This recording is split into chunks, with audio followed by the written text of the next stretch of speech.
So we believe all families, businesses, and teams have an unwritten constitution. And we at BAF facilitate discovery, creation, and implementation of family constitution. Avendes Wealth Management is a wealth management platform catering to the UHNI and HNI segment in India, offering products and advisory across asset classes, family office services, as well as lending.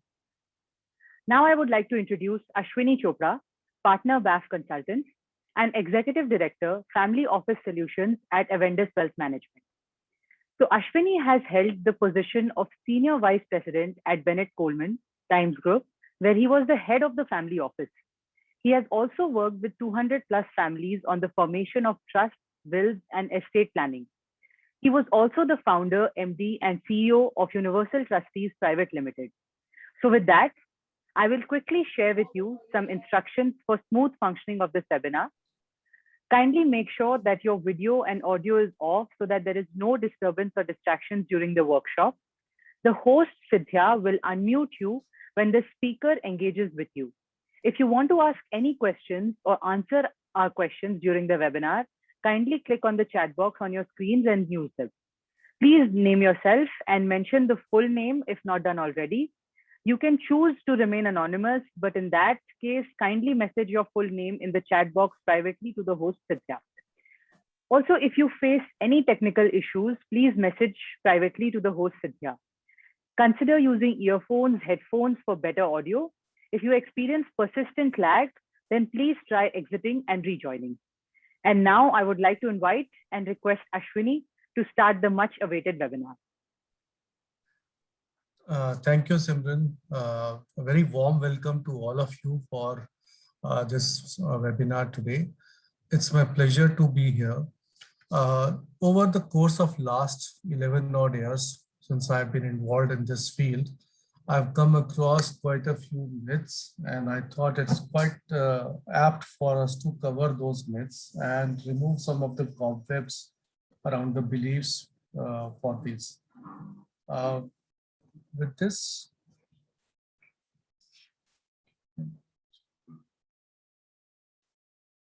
okay, so the agenda for the day today is we're covering these 9 myths and then, 10 myths, and then we are covering what are the facets of planning in brief, and that will bring us to the question and answer session.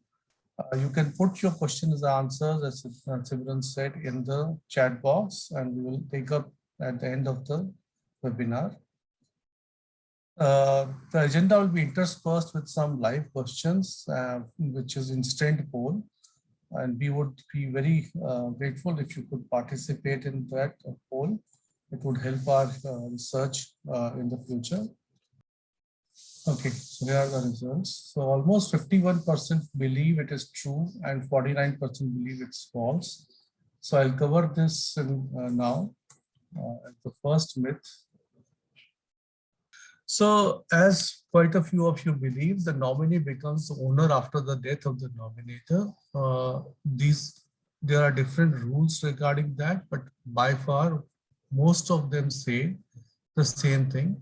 The nominee becomes the possessors of the assets and not the owner by default. The ownership is decided by the succession law in place or by the will, as the case may be. So under Banking Regulation Act, under Companies Act, both say the same thing. There has been some confusion around the Insurance Act, but the Insurance Act is also very clear that unless otherwise specified by the testator. So Section 39 of Insurance Act is pretty clear. In this, I would like to also clear one thing which quite a few, especially in cities which have societies like Bombay, Delhi, Kolkata and all, which make a mistake. This is a case of Indrani Wahi versus Registrar of Cooperative Societies at Supreme Court. Briefly, in this case, Indrani Wahi was the daughter of the deceased. She was a nominee. She went to the society. Society refused to honor her nomination and did not transfer the share certificate. Well, she won the case under the Cooperative Societies Act, and the share certificate was transferred, but it was a Pyrrhic victory because the Supreme Court clearly told her brother, who was a challenging party, that should he was free to pursue other actions under succession laws or other things to uh, enforce his rights, which clearly meant that, and which was in line with the earlier decisions in Ramchandra Talwar, Oswal Greentech versus Pankaj Oswal, etc., that the nominee is not the owner of uh, any of the assets. He or she becomes only the possessor. Another fact which most people miss out on is that the transfer of share certificate in a society's record does not transfer ownership of the asset. That only transfers the shares to the name of the nominee. The actual title gets transferred only when that is registered as such with the registrar of properties. That is, a mutation takes place with the registrar of properties. So I think that's time for the second question.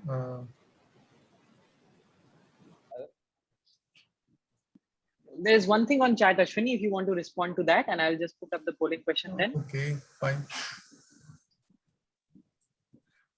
No, there is a case law.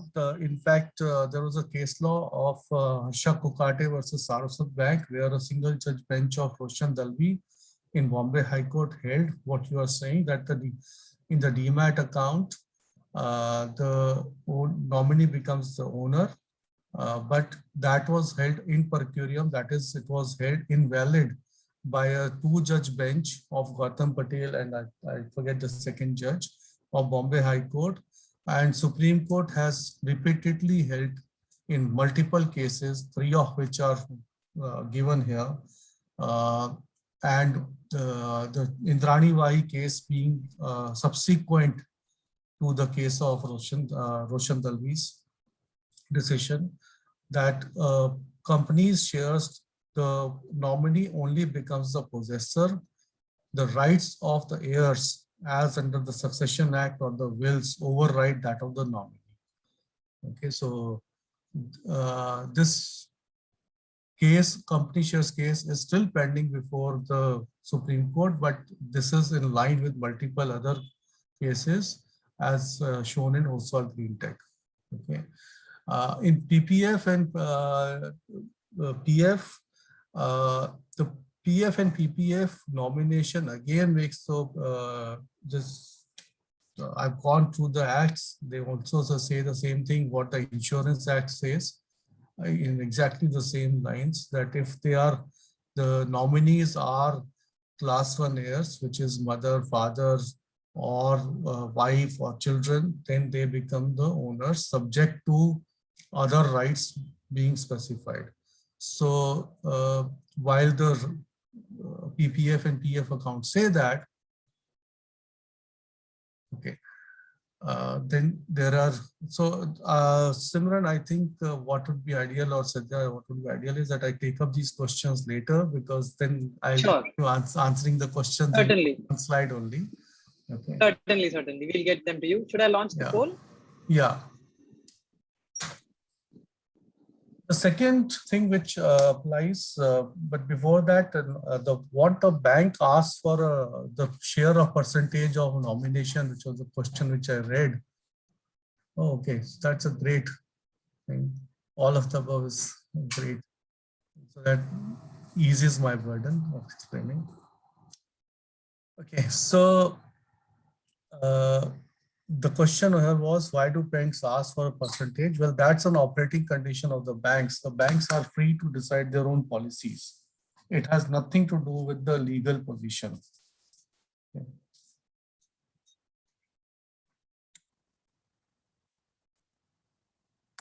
My screen has got stuck. Yeah. Joint ownership, the second one.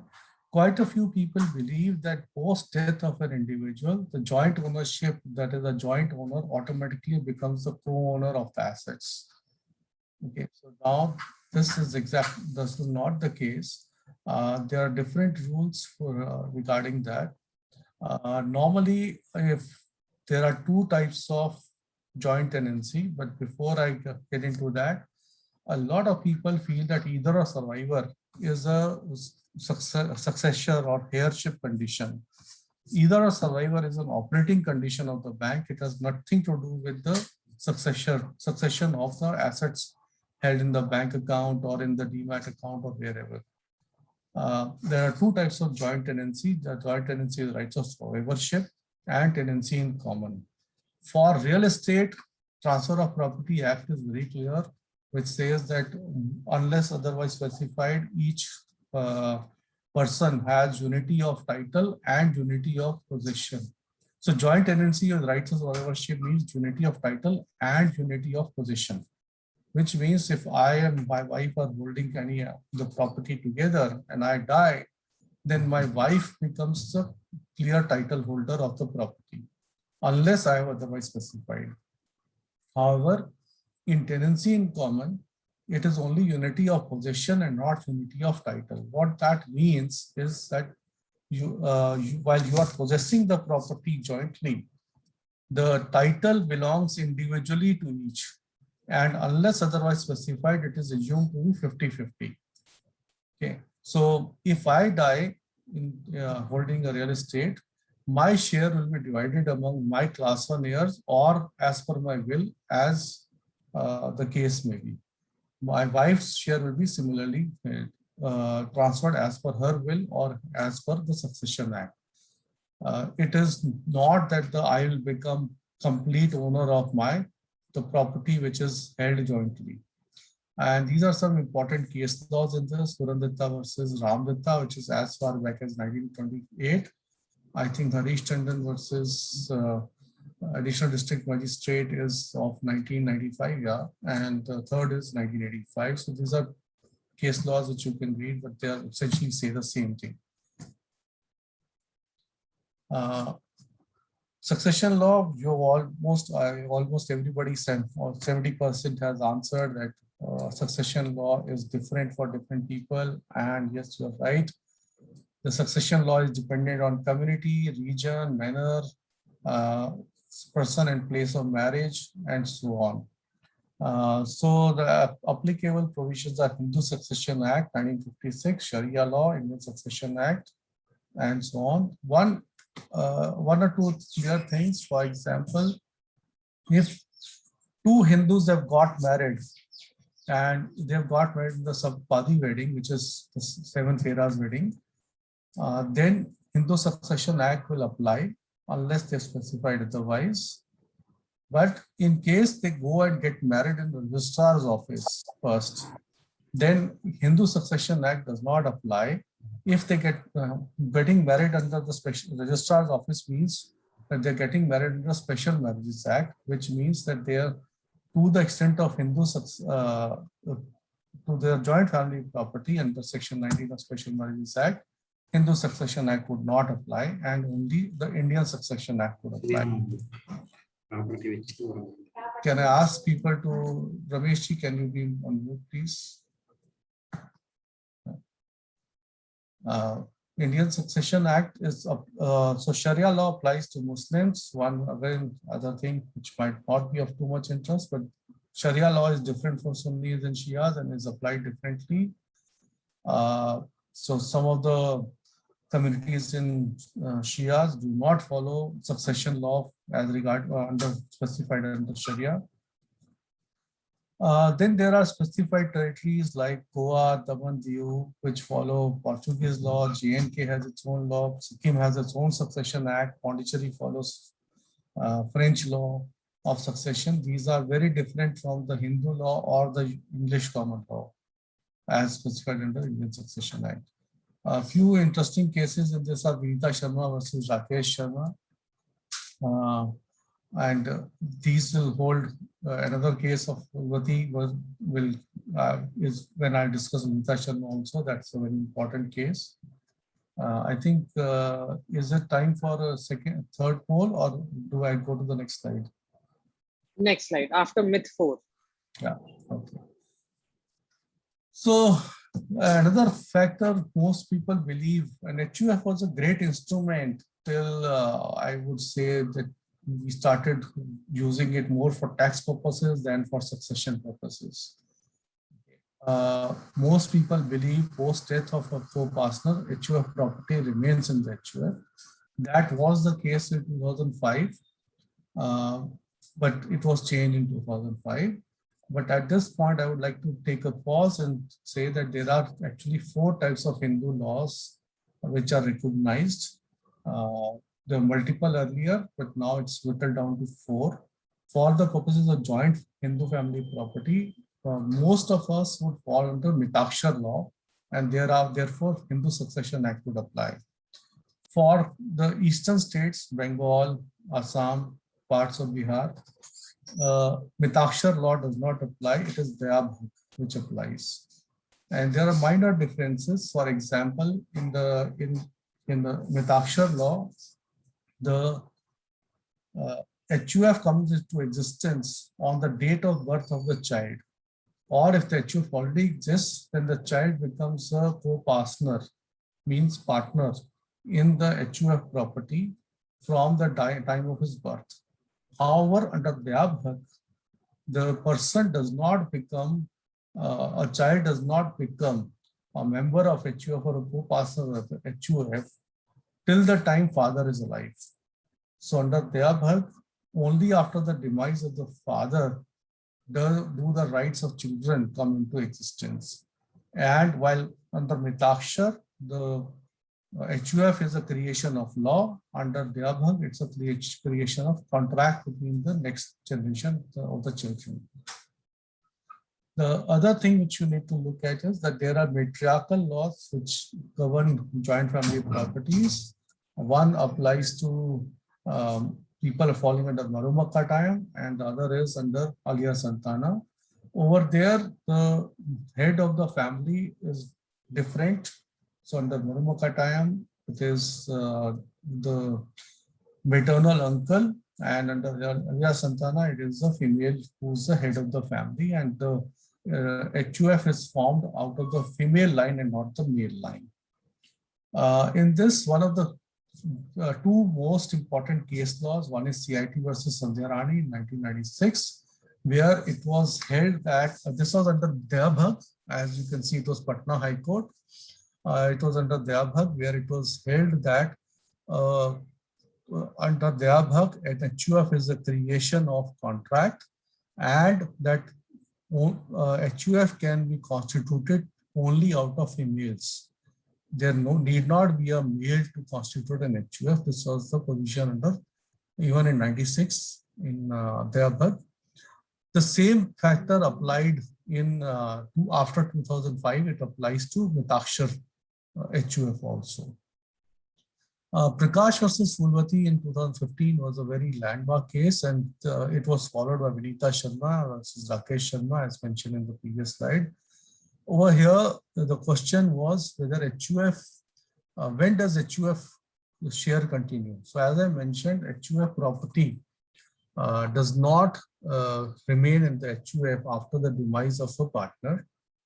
So at the death of a co-partner, there is deemed to be a partition of HUF, and the person's share, the deceased share in that HUF, is devolves under 2005 Act as per succession law or as per will.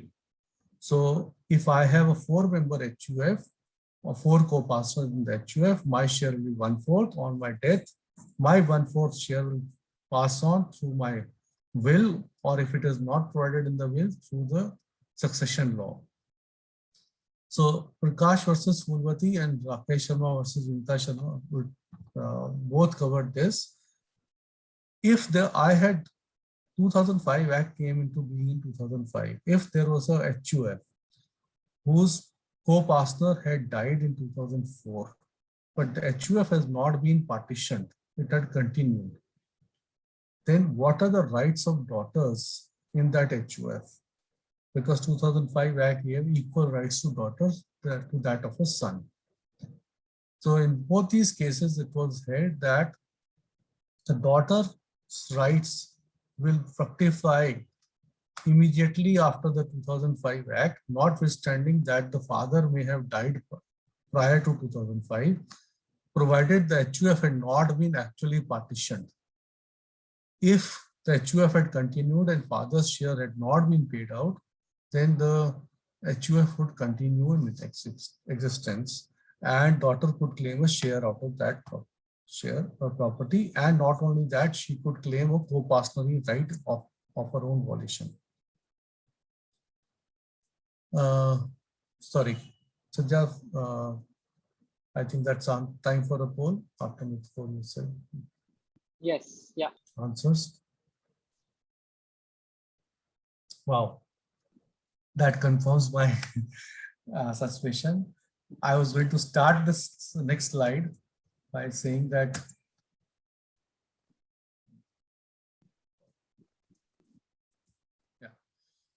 okay, so this is public statistics. It's not my statistics. I think I need to thank Economic Times for this. Less than 2%. Sorry, Ashwini. Yeah. Sorry. Just one before. Myths 5. We're on myth 6. Sorry. Yeah. So a lot of people feel that, Economic Times reported that I think about a couple of years back that less than 2% of Indians have written a will. But more importantly, a lot of, when I've dealt with a lot of families and helping them write a will, this myth, the most popular myth is that will needs to be typed, written on stamp paper, legal paper, and or registered. So none of this is true. A will can be handwritten on a plain piece of paper. As per Indian Evidence Act, only 2 witnesses are required, and Indian Succession Act, only 2 witnesses are required to witness the will. There's no other requirement. Okay.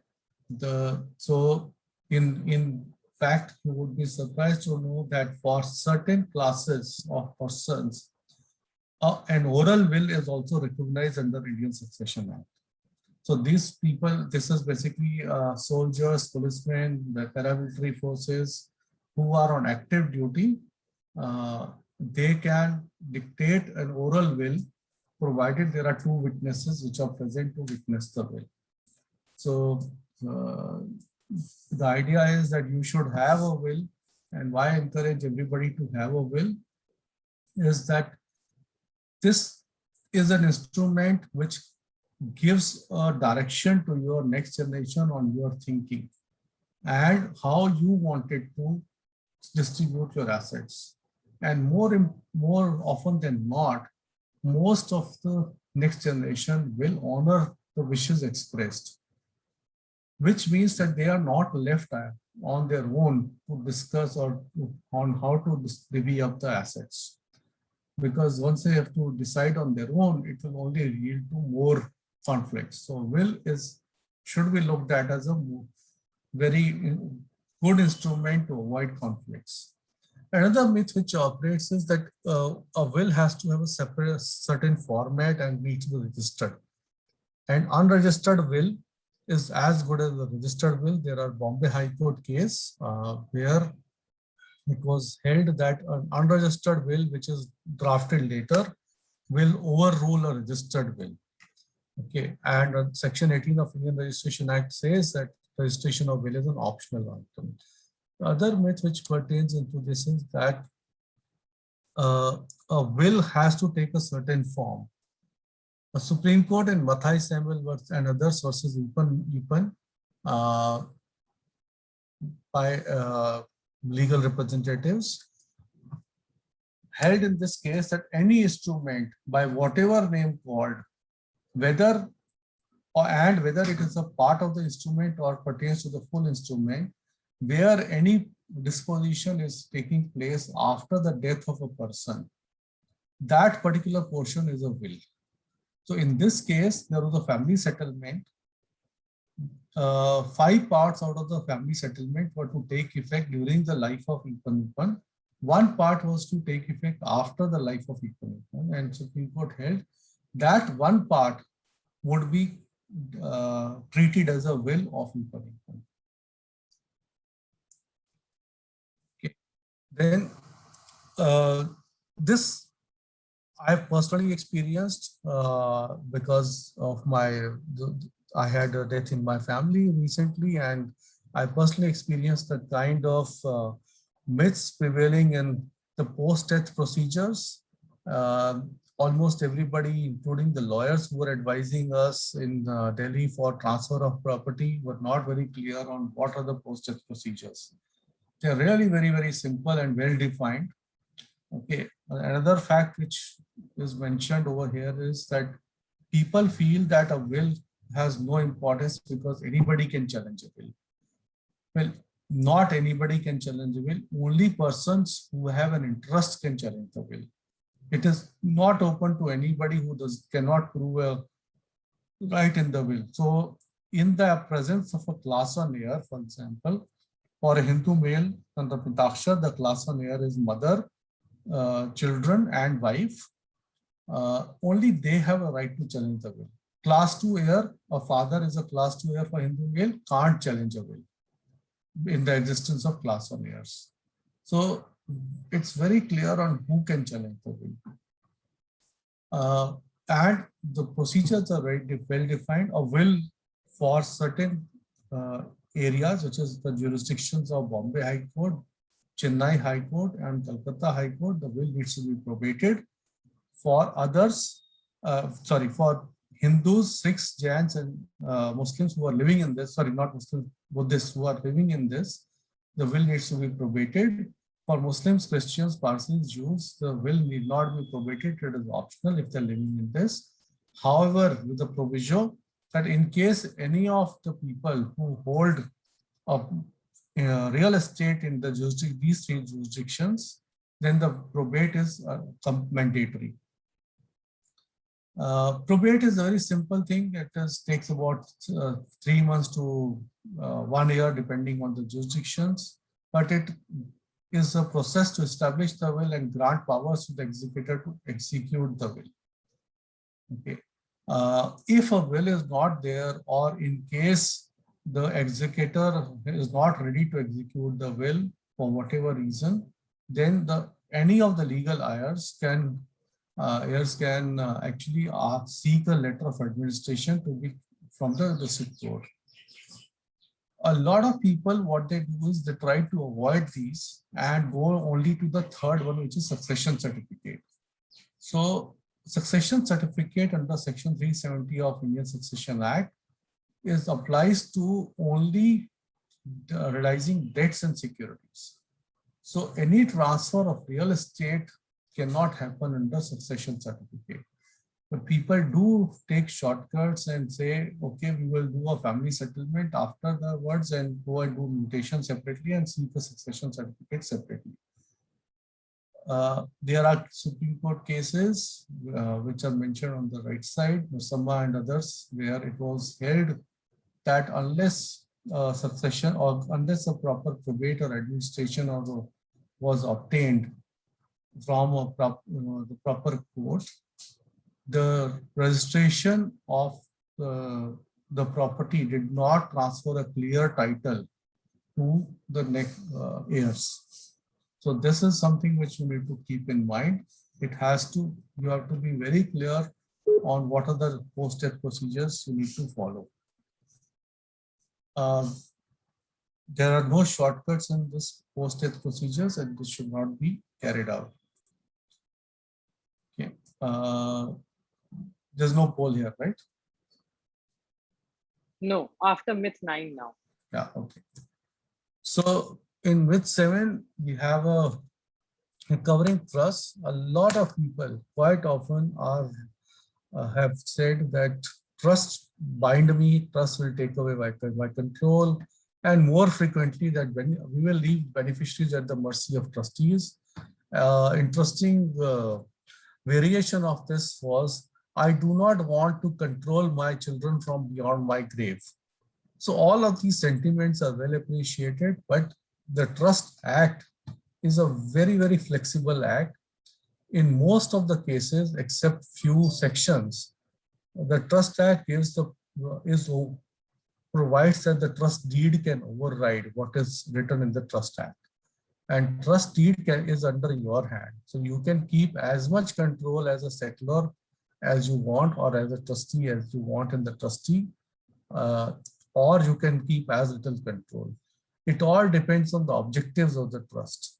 So one should not say that all trusts will take away your control. Yes, some of those trusts where your objectives need to be met will take away control on the assets, but if you are a beneficiary, you can keep certain control, some amount of control on the assets as a beneficiary, and it depends all on the drafting.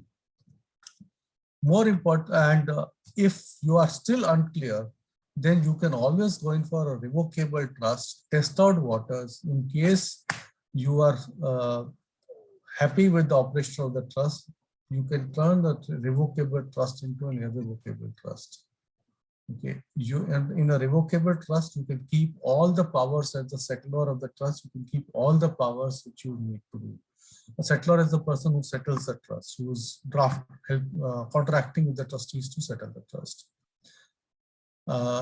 The important thing which you need to say is that beneficiaries have a right to sue trustees for implementation of the trust, and that in case they don't, the beneficiaries feel that the trustees are not meeting the objectives of the trust, they can sue for execution of the trust. What is more, if there is a breach of trust, and in this place, I think the only instrument which has no operation of law of limitation is the Trust Act, or is the trust deed, where beneficiaries can sue the trustees for breach of trust at any point of time without any limit of time under Section 10 of the Limitation Act. So this is a very powerful instrument. So beneficiaries cannot be at the mercy of the trustees. If at all, trustees has a very onerous and fiduciary liability, which they can be held liable at any point of time during death or post the death for the purposes of clawback of the estate also. Another fact which I've seen a lot of people do is that all trusts will provide estate duty and asset protection. It's a myth. Some trusts do provide this protection, but not all trusts. The trust deed has to be carefully drafted for that. And these are some of the provisions which will be of interest to you. On the left side, Section 4 of Indian Trust Act, 128 of Indian Contract Act, 53 of Transfer of Property Act. The case laws are Lalit Kumar Jain and BK Educational Services. But more importantly, if under all of these, one clear case is if the trust has been set up with an express intent to defraud creditors or anybody else, then the trust, the property held in the trust can be clawed back, it can be claimed back. So whenever I help anybody draft a trust deed for estate duty or asset protection, the one clear for asset protection clear is that in case you have an outstanding personal guarantee, then the trust will not protect you against an outstanding personal guarantee till the time the assets have passed a certain time period and full disclosures have been made to the bank. Otherwise, the law of limitation is very clear that within 2 years from the date the creditor comes to know of such a transfer, they can claim for a clawback of the assets of the trust. The other thing is estate duty protection. Trusts do provide some trusts do provide estate duty protection, but currently India does not have estate duty laws. So if that is your sole objective, then be very careful in getting the trust deed on and have a backdoor whereby you can dissolve the trust, because if Estate Duty Act comes into play and it has express provisions taxing all types of trusts, quite unlikely, but it is possible. Like in UK, there are provisions where even trusts which are meant specifically for protecting against estate duty, there is a 10-year charge on the capital gains in those trusts. So similar provisions can always come in. So one should be very careful about that. So this is a myth that trust will always protect. because there is no estate duty law currently, till the time estate duty law comes in, one can't say definitely that a trust will protect. Then the other thing which is there is about partnership. Quite a few people believe that partnership interest can be built. And when I mean partnership can include LLP also. Well, unless you provide in the trust partnership deed, partnership interest cannot be built. Okay. These are certain sections from the Partnership Act 1932. Similar sections exist in LLP Act also. Protection to estate from or legal representative from firm's liability. So typically, if it's a normal partnership, then the partners, after the demise of a partner, continue carrying out the business of the firm in the same name and without dissolving the partnership, and they incur certain liabilities after the death of the person. The estate and the legal representatives are not responsible for any acts committed after the demise of the partner. Then the Partnership Act clearly provides that nobody can need to be admitted without consent of all existing partners. So legal heirs cannot claim a right to enter the partnership unless it is provided in the partnership deed. I'm dealing with a few partnership firms or LLPs which have been put in place. The template version of LLP deed and partnership deeds have been put, where the partnership deed does not specify what happens to the share of deceased partner's interest. In which case, the partnership interest will be valued on the date of death and has to be paid out. Okay. Under Section 37 of the Partnership Act 1937. Okay, this 1932. In case partnership interest has been valued or not been valued and has not been paid out after the deceased partner's life, then the partnership existing partners, the continuing partners, owe an interest of 6% per annum on the valuation of that partnership interest. These are some of the cases where all of this has been borne out by various courts. Yeah, you can display the poll. Okay, quite a few people do believe board membership is a corollary of promoter holding. Unless articles provide, directors have to be nominated, appointed by the board and approved at the AGM. Section 152, 161 and 161 and 163 are clear indicators of that. But I would rather not spend my time more on Madhu Ashok Kapoor versus Rana Kapoor case and Raymond Limited versus Aksharvat Singhania case. So most of you would have read about the differences and disputes between Madhu Kapoor and Rana Kapoor.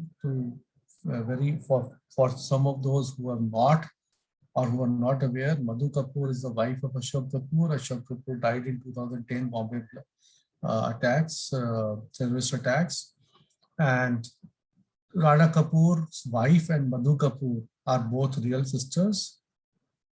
Rana Kapoor and Ashok Kapoor had worked for over 25 years as colleagues, and they founded Yes Bank together.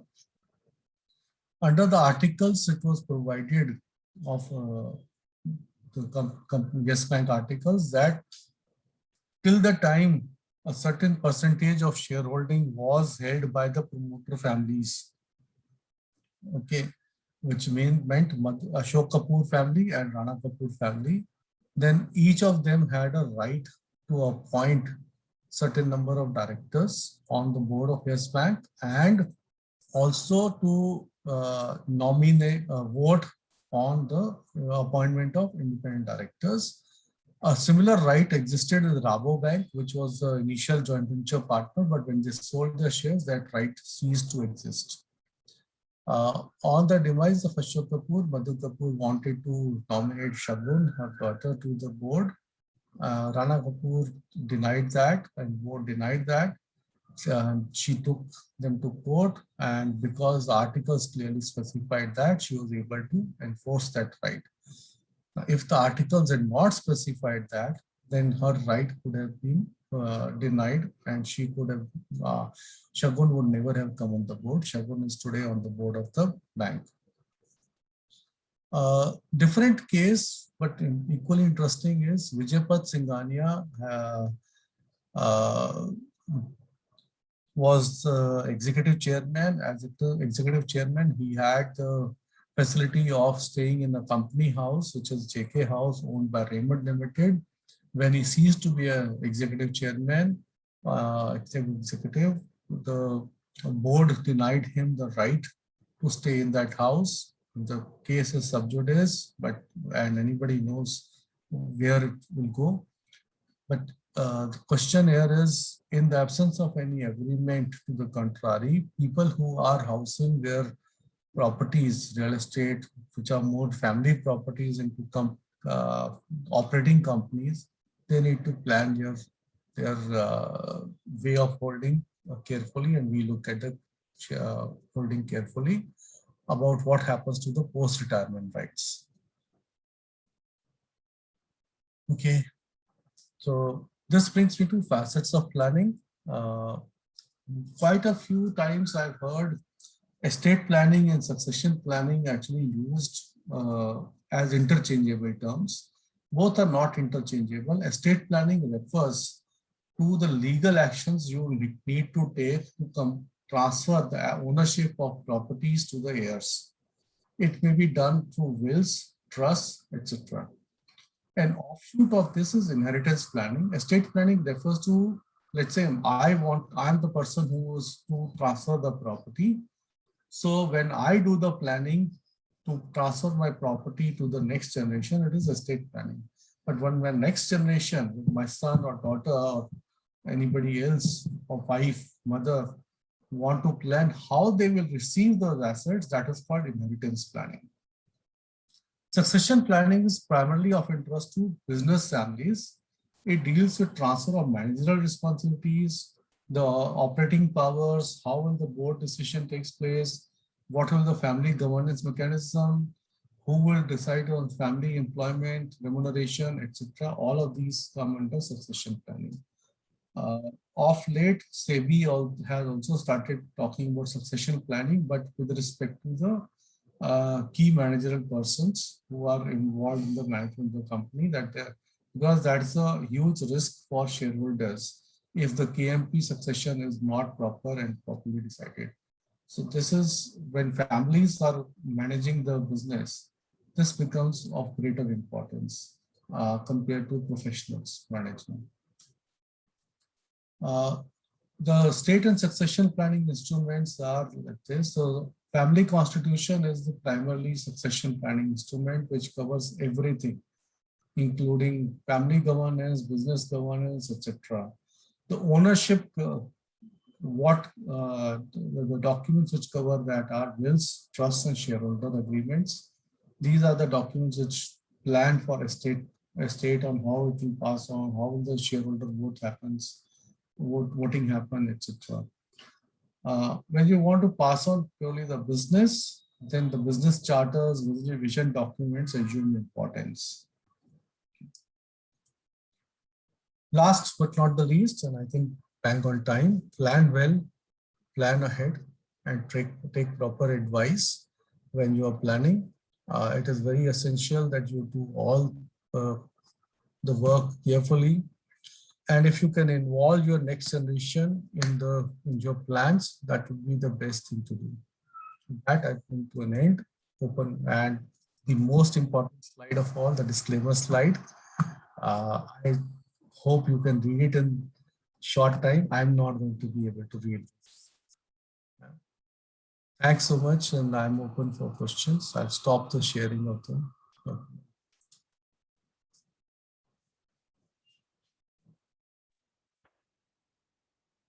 Thank you so much, Ashwini, for the great webinar. And thank you all for patiently listening to and participating so well in the webinar. We have received many questions, but just before that, I would just like 2 minutes of yours. So in case you all have any queries after this webinar and for example, your questions, we are not able to answer them towards the end, you can write an email to Rashi and Ashwini. Rashi is sharing the email ID of Rashi and Ashwini in the chat box. Also, to find more about BAS services, kindly visit our website, basconsultants.com. And you could also visit our social media handles to read our articles and to watch more videos. The link to all of these has been shared with you on your chat box. I would also request you to go to the Google form shared in the chat box and take 5 minutes to give us valuable feedback. Also, I would like to take this opportunity to introduce you and tell you about our next event, which is on the 18th of July in partnership with Business World Magazine and Sipping Thoughts. So this event is going to touch upon vast expertise with over 200 families to give you simple and doable actions to strengthen your relationships. We believe strong relationships are the master key for enhanced happiness, family togetherness, and financial growth. And the event will be hosted by Dr. Anurag Batra, Editor-in-Chief, Business World Magazine, Ms. Sukriti Gupta, co-founder, Sipping Thoughts, and our managing partner, Mr. Anil Sinani from BAS Consultants. So I would request all of you to block your calendars for Sunday, the 18th July. We will be in touch with you for more details in the coming days. And we would also look forward to seeing you all there, and have a safe and great weekend. Thank you. And now I would like Ashwini to answer the question. So I'll do one thing, Ashwini. I'll just present my screen. I have copied all the questions to a Word doc. Yeah. Fine. And then you can, choose which questions you want to answer. And the questions which are coming in right now in the chat box, we can take up later. Yeah, we can take up later. I can just read it directly from there. Sure. So yeah. So these are the questions, and I guess we can start. So having a nominee, I don't want to belittle. You should have a nominee, and the reason why you should have a nominee is because there is a time taken of at least 30 days in obtaining a letter of succession and or a succession certificate or any other thing. So even death certificates take 7 to 10 days. While if the nomination exists, then the nominee can straight away walk into the bank and with the death certificate after 4 or 5 days and claim the money. So the family is not bereft of money. They have access to the funds.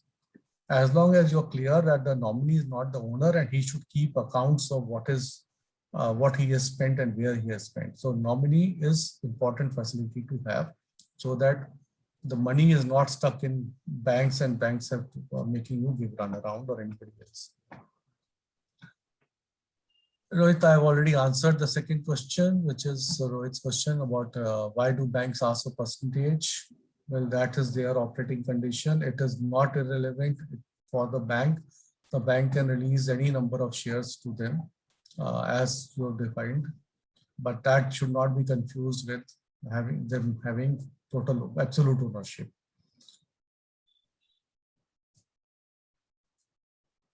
Do the asset remain in the trust? So I am Srividya. I'm little unclear about what is the second question, because the first question I've answered. Do the assets remain in trust till it lives? Well, the nomination comes into effect only after the death of a person, not during the life of a person. So they hold these shares in trust for all the heirs. In absence of class 1 heirs, does the nominee become owner by default? No, that's not the case. That the class 2 heirs rights will come into fruition. Will the Succession Act apply if someone marries in Thailand as per Hindu customs and get his marriage registered in India later? So, very good question. There is something called Foreign Marriages Act. The Foreign Marriages Act recognizes this kind of situation where you are having a destination wedding, you get married in Thailand or anywhere else. Under the Foreign Marriages Act, there are proper authorities defined for getting the registered marriage registered. It is not only in India, you can go and get registered at the embassy or the consulate in that country as well.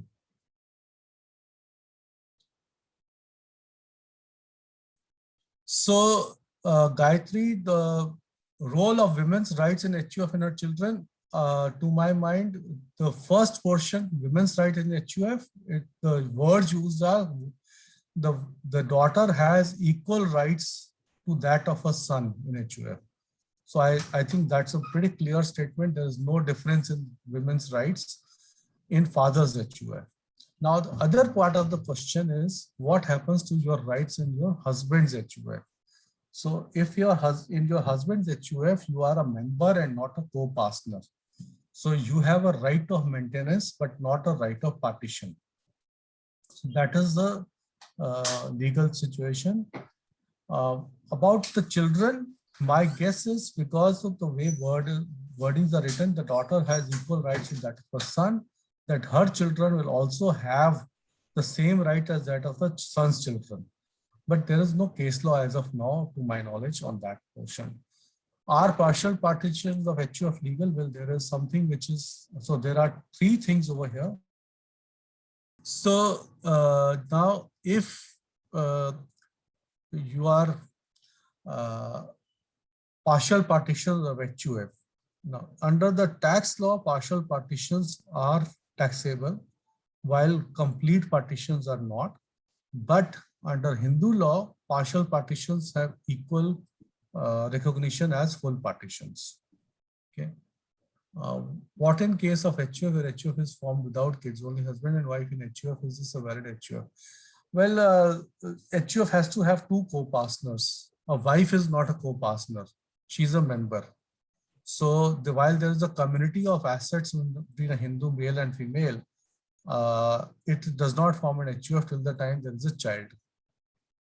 Under Mitakshar law. Okay. Under Dayabag, Aliasantana and Marmokatayam, it is different. So because you are Patel, I am assuming because of Mitakshar law. What happens in case of immovable property after the demise of fathers? As son, as nominee, does daughter have the right to claim share in the property? Yes, it is. Daughter has an equal right. Location irrespective, whether location Mumbai or Delhi or any other place. In father's property, daughter has equal right if there is no will. Nomination is overridden by the Succession Act. Okay, but if there is a will which gives the property totally to the son, then the daughter can only challenge the will, and if the court upholds the will as genuine and proper, then there is no issue with that. So the legal status of gifts. Sandhya, can you move up a little? I'm unable to read because the chat box is popped up. Yeah. So the legal status of gifts of movables made by HUF to its co-partners. You understand there are High Court judgment in favor of this. So this is a tricky question, and I would like to take this offline. Yes, there are the multiple case laws. It all depends on the facts of the case. I can't give a generic answer to this, which is why I would like to skip on this. What is the method to transfer real estate upon death? Oh, it's either by operation of succession law or by will. When you are wanting to transfer, if the probate order is in place or if the letter of administration is in place, you go to the registrar's office with both the court order and in whose favor that has to be done. It has specified in the will, the registrar will transfer easily. In case there is no will, and you are going there, then you need to have a no objection certificate of all the legal heirs, a legal heir certificate from the court, and a deed of revocation from all the people who are revoking their or relinquishing their rights in the said property. And then, so let's say there are 4 members who are claiming from a deceased rights. And they want to transfer it in the name of one person only, then all the other 3 have to sign a deed of relinquishment. Will Hindu Succession Act apply to Indian expats living in Dubai? See, it's again, you will have to divide it into three parts. The assets which that expat holds in Dubai, asset which that expat holds in India, and whether that expat's domicile has shifted or domicile remains in India. Okay. As per Dubai law, they have now recently started recognizing non-Sharia succession for people who do not follow Muslims. But this is only for Dubai, okay, not for other Emirates. So it will, so let's say that a person has died in Dubai and he was a PR holder in Dubai. He's got assets in India and he's got assets in Dubai. So the primary decree will be obtained by his heirs in Dubai court, and they can carry the decree to Indian courts to distribute the assets as per the will. But as is more often happening now, the expats in Dubai and other places are choosing to write two wills which are cross-referencing to each other, one for their properties in Dubai, one for their properties in India, and both are valid.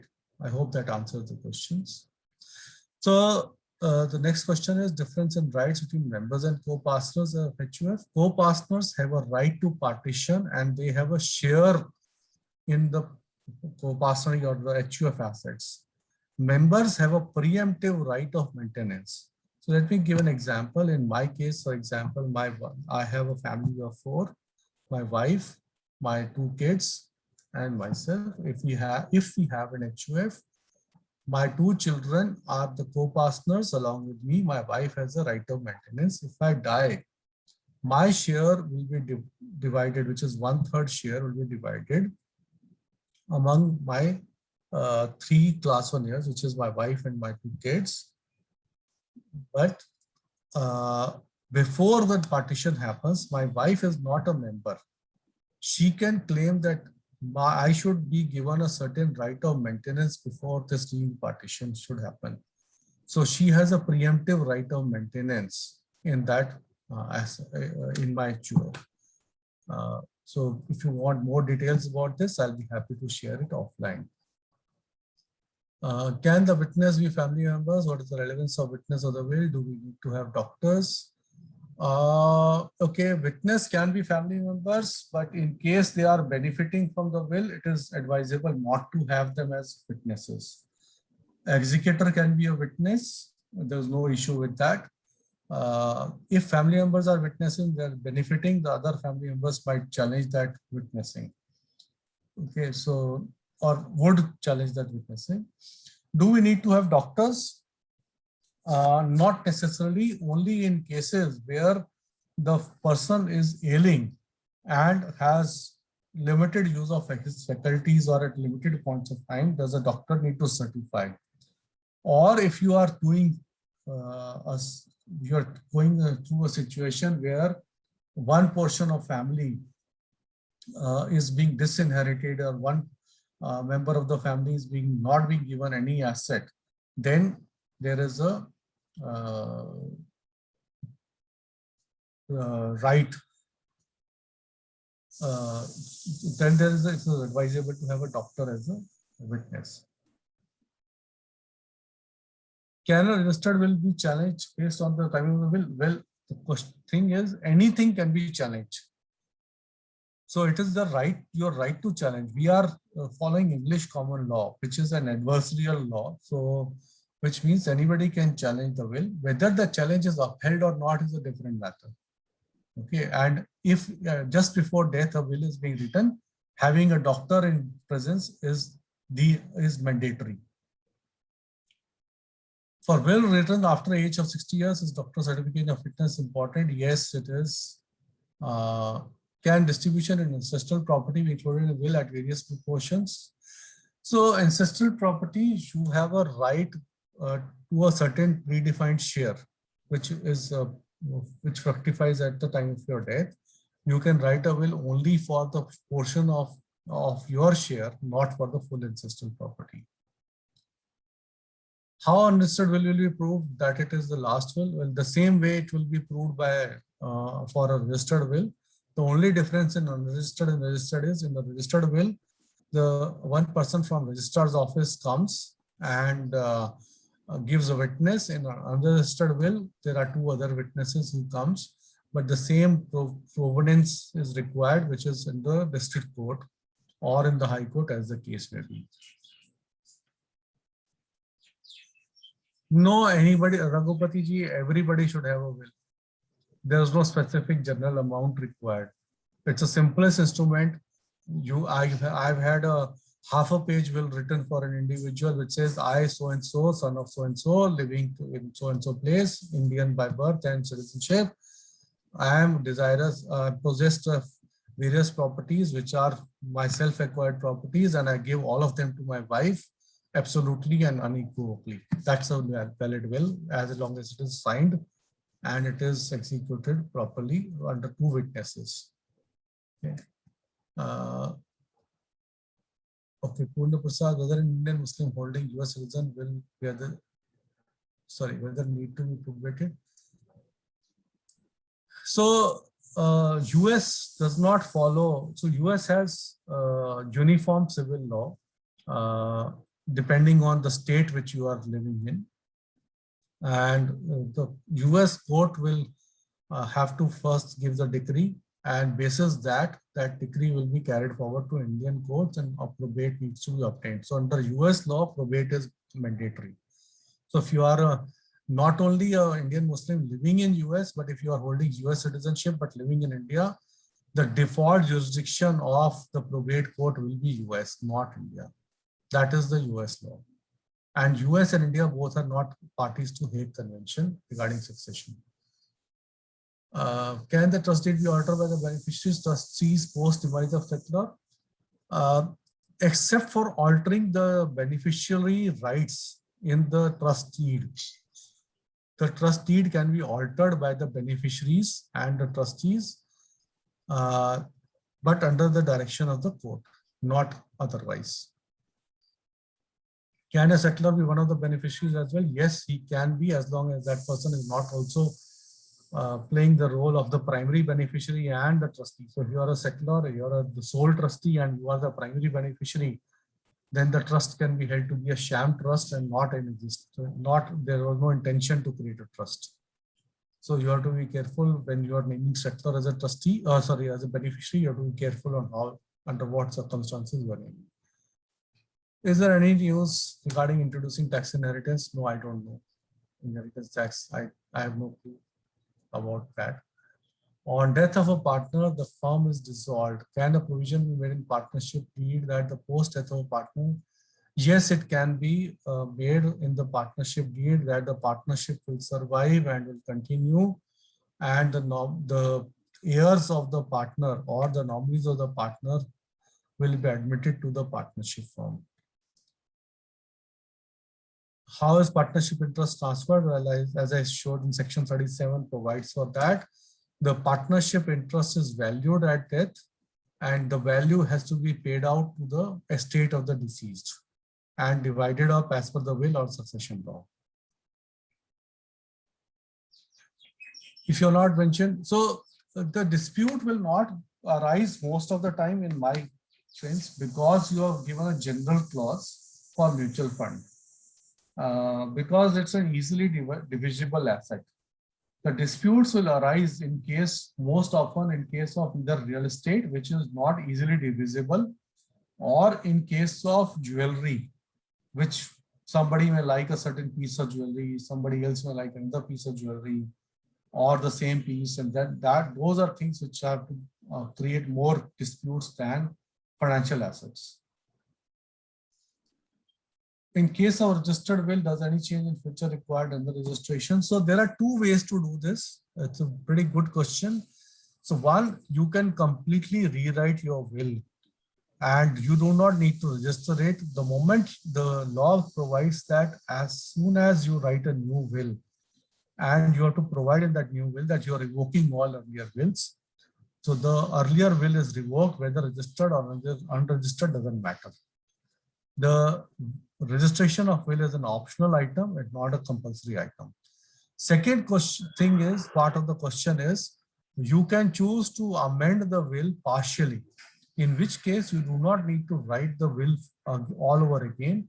You can add some schedule or an annexure to the will, which is called codicil. You can add a codicil to the will, altering or amending or adding to the provisions of the will. Okay, and that codicil can also be unregistered. It need not be registered. Yeah.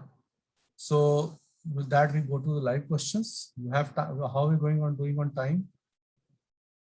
Actually, we have taken up most of the live questions. I think now the Okay. questions are getting very specific. So Yeah. I would request people to please write to us, and I think it will be better for you also to reply there. Yeah. Yeah. Great. So Simran? So with that, we can bring an end to the doc. Yes, we'll just bring an end. Yeah. Yeah. Thank you everybody for taking out the time on Saturday morning. It's family time. A lot of you will be there with your families. Have a great weekend. Have a great day ahead. Thank you. So thank you so much, everyone, for attending the webinar. I would request you all to please spare just 2 minutes of your time and give us valuable feedback on this session.